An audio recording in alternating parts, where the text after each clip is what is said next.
Does creating a magical customer experience sound like a bunch of marketing pie in the sky? Well, today's guest is a Disney management alum, and he says that you don't need a roller coaster or nightly fireworks to create a magical customer experience. So stay tuned and let's find out how. This is Business Confidential Now with Hannah Hasl-Kelchner, helping you see business issues hiding in plain view that matter to your bottom line. Welcome to Business Confidential Now. I'm your host, Hannah Hasl-Kelchner, and today's guest is Vance Morris. Vance spent 10 years as a leader in the Walt Disney World Resorts in Orlando, Florida, working his way up the ranks, and he says his crowning achievement there was designing, opening, and operating Chef Mickey's Disney's flagship character dining experience. That is a mouthful, but I would imagine those mouthfuls there were pretty yummy. So today he's also the author of Systematic Magic, 7 Magic Keys to Disneyfy Your Business, and he coaches companies to create a Disney-style service system and then monetize them through direct response marketing, which sounds pretty interesting. So let's find out how we can get some of that Disney magic to rub off on our humble businesses. Welcome to Business Confidential Now, Vance. I appreciate it, Hannah. Thanks so much for having me on. This should be fun. Well, fun is what it's all about. I mean, this is supposed to be a magical customer experience. So I'm going to cut to the chase here because I'm pretty sure my listeners don't have employees running around dressed like cartoon characters. What is the magical customer experience? And what does Disney have to do with my business or my listeners' business? Sure. Well, your business or your listeners' businesses, and yours as well, you have a lot more in common with Disney than you really think on first glance. Think about, of course, you mentioned no roller coasters, no characters, no theme parks, and if any of your listeners do own any of those, please feel free, call me. I'd be more than happy to come out there and check it out. But if you think about it, you both have clients or customers. Disney calls them guests. Most of us have employees. Disney calls them cast members. We have cost pressures. We have inventory, all sorts of marketing. I mean, there's so many parallels to the Disney organization that, a lot of people just kind of think, oh, they're a big multi-bajillion-dollar worldwide company. What can I possibly learn there? And the key thing that I tell people is not what you can adopt from Disney. You're not going to be able to copy what Disney does. But the key thing is to look for lessons where you can adapt what Disney is doing into your niche or into your business. And, you mentioned, what are these magical experiences? What is Disneyfying? And to me, I have defined Disneyfying as creating experiences out of the mundane. We all have mundane things we have to do day in and day out in our business, answering the phone, answering emails, sending out proposals, packaging up products and goods to be shipped out. Disney's figured out a way for all of those things to be an experience in and of itself. If you think about magic bands, which they're getting rid of, but they still have them. Those were those bands that you wore while you were at the park, and it was your room key and your ticket into the park, and you could buy stuff with it. Well, they used to ship them out prior to your arrival, so you had them before you left your house. Well, it came in this very plain cardboard box.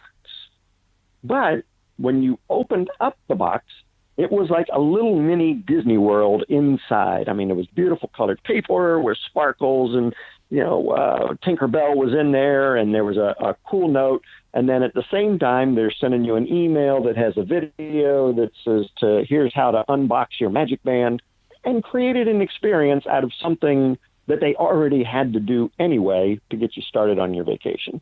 All right. I can see how that's magical, but let's talk about an example of how a brick and mortar business on Main Street, USA could adapt something like that. What would be an example of how they could Disneyfy? Yeah, certainly. And one of the things that you didn't mention in the intro is I still own a bricks and mortar business. Actually, I own 3 of them here in Maryland. And I own one of those businesses is a carpet cleaning business. So if I can Disneyfy a carpet business, any business can really Disneyfy. One of the mundane things that we have to do in order to provide our service is get into our client's home. So this is a mundane thing. Most guys just go up, they ring the doorbell. Hi, I'm here to clean your carpet, and in you go. Well, I've created an entire experience out of it. And it starts with the technician parking his van out in the street. He doesn't park in the driveway because, good gracious, if we have a dripping oil or something, I got to clean the driveway. He's in a clean, crisp uniform.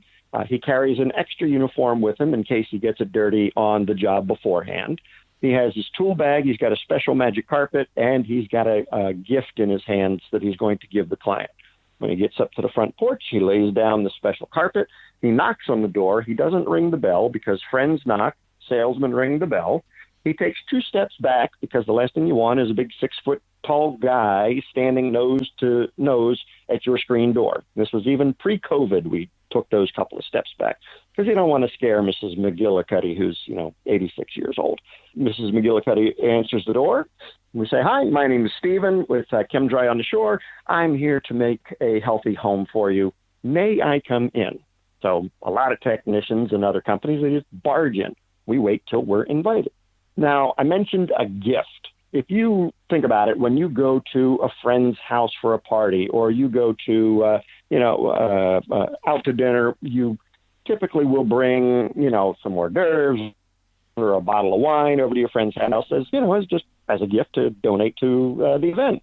Well, we are guests in that person's home. So I figured we should bring a gift. So we present a gift to Mrs. McGillicuddy, and it's nothing outrageous. It's certainly very economical, so bricks and mortar businesses can certainly adapt this. But it's a little blue box, and inside the box is a bottle of spot remover, a bag of cookies, and a little note from me thanking them very much for allowing us into their home.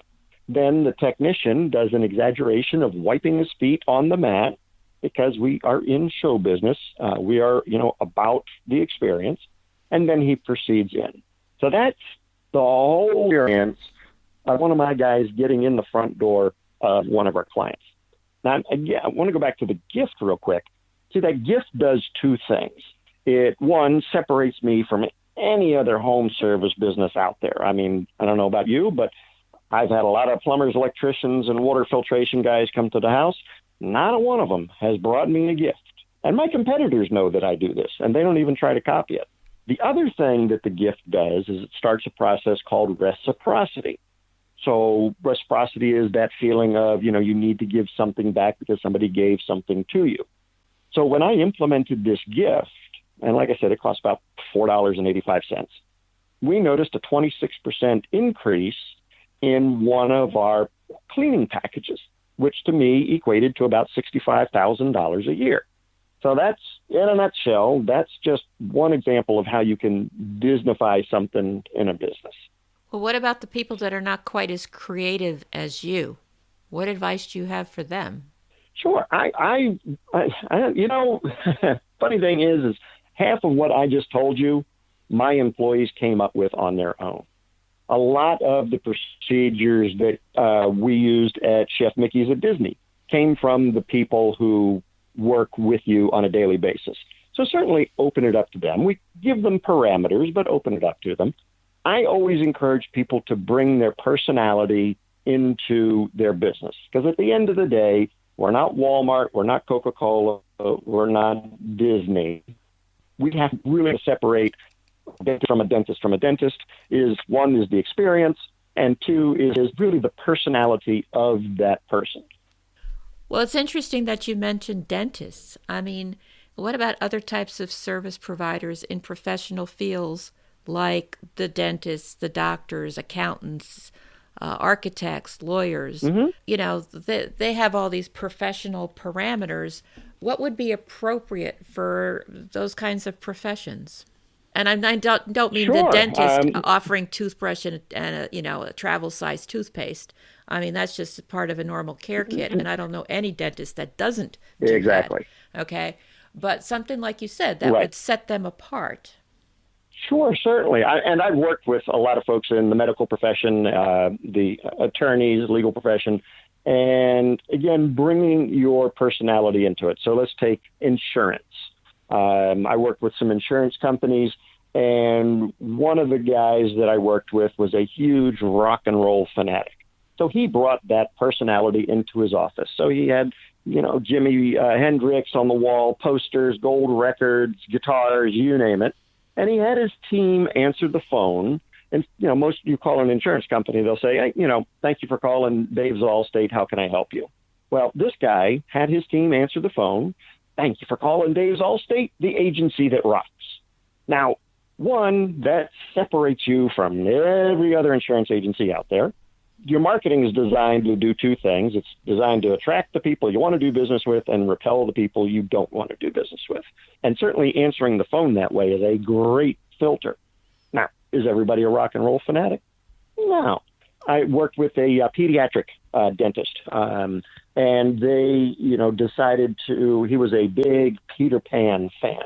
And so he decided to create or recreate, what's the island? In Peter, oh my goodness, I should know this. At any rate, the island where the Lost Boys are. So he had a shipwreck play set put in his waiting room. The floors were all painted, kind of looking like water. When you laid down in the chair and you looked up at the ceiling, there was a TV in the ceiling playing Peter Pan. He dressed like a pirate, or he dressed like Captain Hook and walked around saying, "Arg." It doesn't take a lot to be just a smidge different. If you're into knitting, have a wall of fame of things that you've knitted, and put them in your hallway. Anything that will not make you just a business, because people do business with people. They don't do business with businesses. And anything that you can do to create an emotional connection is going to keep those people coming back again and again. Sounds like a plan. Tell me about Walt Disney's law of unlimited abundance. How does that fit into the magical customer experience? Certainly. And I've dubbed it, I don't know that Walt would have dubbed it his law of unlimited abundance, but essentially it is doing things so well that people want to see you do it again and again, and they want to bring their friends to see you do that as well. And if you break that down, do what you do. That's the first part. And it's not what somebody else is doing. It's not what the guy down the street is doing. It's do what you do. Again, it's bringing that personality into your business. You do it so well. Nobody goes into this doing things halfway. If you are, your business is probably suffering. But do it to the best of your ability, and so that people will talk about it. I show clients and businesses how to be what I call tellable. You see, people don't refer because you have a referral program or a card, or you reward people with a Starbucks gift card every time you get a referral. That's not the reason people do it. People do it because they, one, genuinely believe that your service is exceptional, your product does what it says it's going to do, and they had an experience where you are. So, when was the last time you went and got your oil changed, came home to dinner, and sat around the dinner table with the family and said, "Man, you'll never guess what happened at the oil change today"? Yeah, that dinner time conversation never occurs, unless your car fell apart. I worked with a group of small repair shops up in Pennsylvania. It was a chain of them. And they turned themselves into one of those old 1950 styles repair shop where like this little army of guys, in black pants, white shirt, and bow ties come out, and they've got gloves on. So when they open your door, they don't get fingerprints on it. They protect the seats. They do everything. They guide you in. They bring you into a waiting room that doesn't have day-old stale coffee or, dried out Danish. It's a very plush room, up-to-date magazines, TVs not screaming Maury Povich. There's actually something better on, I guess, and really creating an experience so that when a customer leaves their shop, they are almost forced to say to anybody they run into, "You will never guess what happened at the oil change today." That's what people say about our carpet cleaning business. "You will never guess what happened when the carpet cleaner came over today. He gave me a gift." So your business has to be tellable. And that's how that law of abundance works, is if you do it so well that people want to continue to come back and bring their friends and show them how well you do what you do, it just becomes an ongoing cycle. I can see that, just perpetual motion, which is wonderful. But people are people, and especially as you bring in new employees who may not be as fully versed in what that magical customer experience should look like until they really come up to speed with the training and all. And so mistakes can happen. I mean, and we're only human. Mistakes do happen. And that's not so magical. How do you recover from that and still not ruin the magical customer experience? Sure. Well, a couple of lessons that you can take straight from Disney is if you ever walk around a Disney resort or theme park and you notice a cast member that has a little red badge on their name tag, it says "earning my ears." That identifies them as in training. So if you interact with this person, you're apt to cut them a little bit more slack because they're learning too. I thoroughly encourage any business owner, if you've got somebody new, identify them somehow as a new employee so that the expectation of the guest or the customer, is not so high that they expect to get an incredible experience. That's first and foremost. The other thing, though, is to really make sure that you have your operations in writing, your scripts in writing. You shouldn't, have Sue training with Mary, and Mary's the one who's leaving in a week, and, she doesn't follow any of the rules.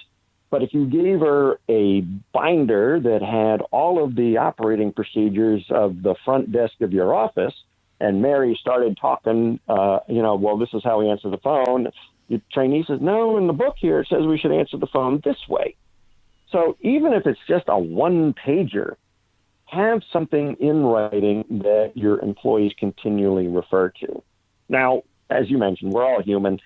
Stuff goes wrong all the time. It just happens. Things are out of our control, even stuff that's in our control. A burnt steak is going to happen every now and again when you go out to dinner.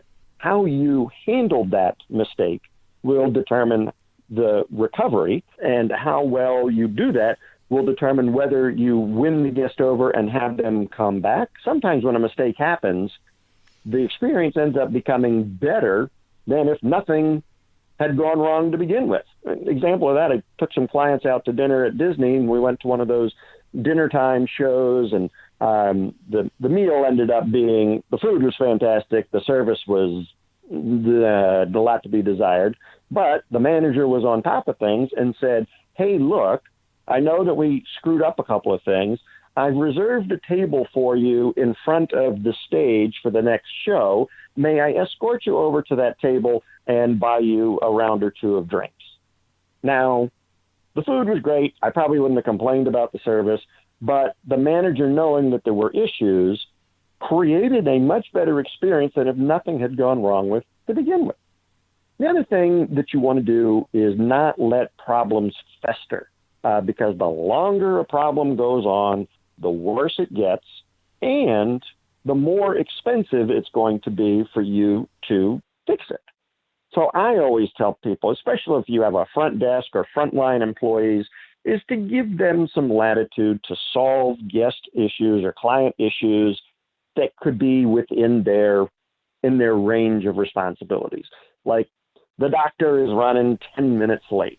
The receptionist is just go out into the lobby and say, Mrs. Smith, I know, Dr. Dave is running a few minutes late. Please, after your appointment today, here's a gift card to Subway. Feel free to have a sandwich on us. Bam, done. They're no longer upset. And, you give your employees that authority, up to a certain dollar amount. I mean, Ritz-Carlton gives their employees up to $5,000 to solve a client problem. I don't advocate that for Main Street businesses, but, giving them a latitude of between $5 and $100 to fix something is better, because there's nothing worse than hearing that, please, let me get my manager. That just, one, it makes it a longer period of time. So now the problem's festering, you're stewing over it. And by the time the manager gets there, or if the manager's not there and they have to call you back, now even more time has elapsed. So empower your frontline employees to take care of issues that they should be able to take care of. That's great advice. Now, Vance, I understand that a part of what you do today is train and coach companies on how to create and implement Disney-style service, and you've given us some really great examples of things to think about and ways to try and create memorable experiences that you want to try and tell your friends about. But as you're doing this training and coaching, in your experience, where do most companies go astray? Where do they get it wrong in not rising to that level? Well, one, they shoot the bar too low, and they think that their employees can't handle it. One exercise I love to do with my clients, and I'll tell your listeners now, and they can certainly go and do this tomorrow, is take a sheet of paper and draw a line down the center. On the left-hand side, pick a thing that you're doing or a guest interaction that you have right now. We'll just use the phone answering thing. So how do we answer the phone right now? And you have the team, speak it out, and you write it down. Then you ask the employees, all right, how can we plus this? How can we make it better? That plussing is Walt's term for process improvement. He always wanted to plus things. He's plussing his movies, he's plussing the rides. So how do we plus answering the phone? And, again, set some parameters because we don't want people completely going off the deep end, and have the employees come up with that. Then you take a big red pen and you mark an X through the current way we do it, and you let everybody know, okay, we're doing it this way now. And you get that employee buy-in. And I think that's one of the big things that businesses fall down on as well, is the employees don't feel that they have buy-in or a say in what's going on. One easy way to get that buy-in is to tell employees why we're doing things. And actually, most of Disney operations is run on 3 words: what, how, and why. So you got the what to do, answer the phone. You got the how to do it, we answer the phone this way. Why do we do it? Well, to separate ourselves from the competition, to sift and sort out our prospects, to create an experience. All of a sudden, your employees are like, oh, that's why we do it. And you get to that, that employee who just gets hired and, your team has been doing it for 5 years. Now they got the why. Oh, that's why we answer the phone in that weird way that we answer the phone. The other thing is that businesses tend to lose steam. They see this, creating experiences as a shiny object, and it's just another thing they have to buy.